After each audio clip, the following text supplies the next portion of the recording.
Welcome to the deep dive. We're taking your sources today, all those articles, the research, your notes, and we're really going to try and unpack a pretty critical global topic. Our mission, as always, is to pull out the key insights, maybe some surprising facts, just give you that shortcut to being really well informed. And today, we're digging into how war and sanctions are, well, fundamentally reshaping global mining. It's a huge shift, and it's happening right now. It really is. This isn't just a small adjustment. We're seeing a complete rewiring of global mineral supply. It goes way beyond just prices. It's geopolitical. It's fundamental. Some people are already calling it a global mineral arms race. Conflict, economic pressures. They're literally redrawing the map for everything from nickel to rare earths. Okay, so let's start with maybe the most obvious part, the elephant in the room.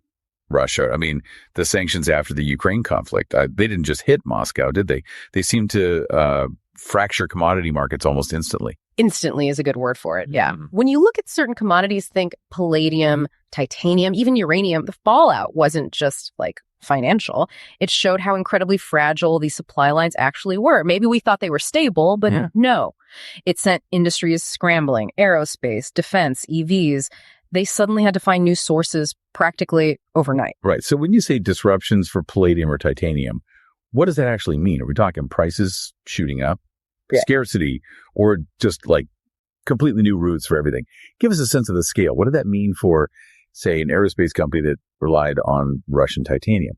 It was really a mix of all of those. Prices definitely spiked, yeah. But maybe more critically, it was about availability and trust. Suddenly, could you even get it?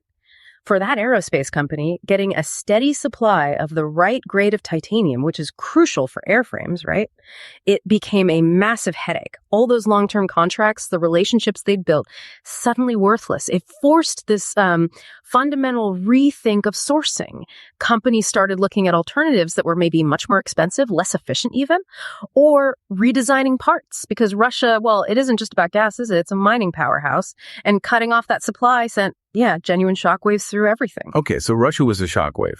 But then there's China. Their strategy feels different, more calculated, a long-term thing. They're not just reacting, are they? What's their approach? How's it changing the landscape differently? Absolutely. China's definitely playing the long game here. It goes beyond just, how much they produce. Their whole strategy is about active control over resources. We've seen it again and again, building up these strategic stockpiles, not just for their own use now, but as a leverage point down the road. And think about those rare earth export bans they've used. That's a pretty clear signal, isn't it? They're basically turning supply into what some people are calling mineral weaponization.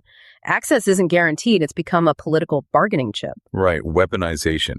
And that really puts the pressure on the West, doesn't it? We hear a lot of talk about building resilience, diversifying supply chains, but your sources seem to suggest the actual execution is, patchy. What are the biggest hurdles? Is it just that mining takes ages, or are there deeper policy problems making it so hard to break that dependency? That's a really sharp observation.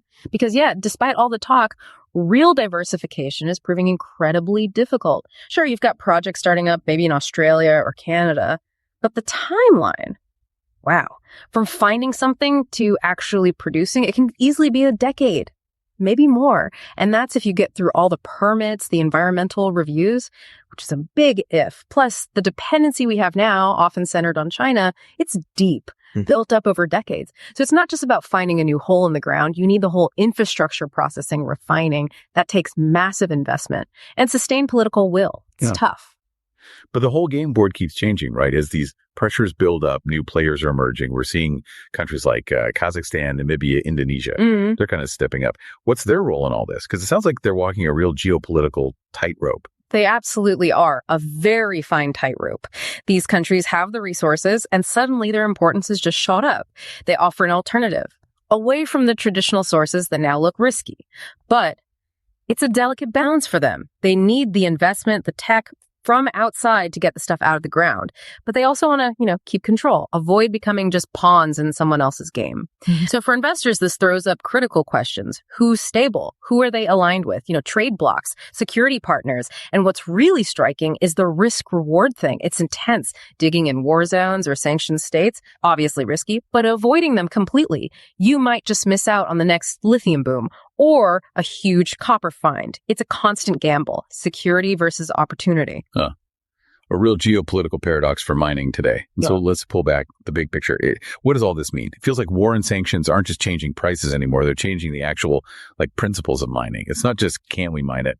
It's becoming should we mine it? Exactly that. And that ties straight into the broader geopolitical reality. Supply chains. Yeah. They're not just about logistics or costs now. They're political statements, increasingly so. Where you get your copper from, for example.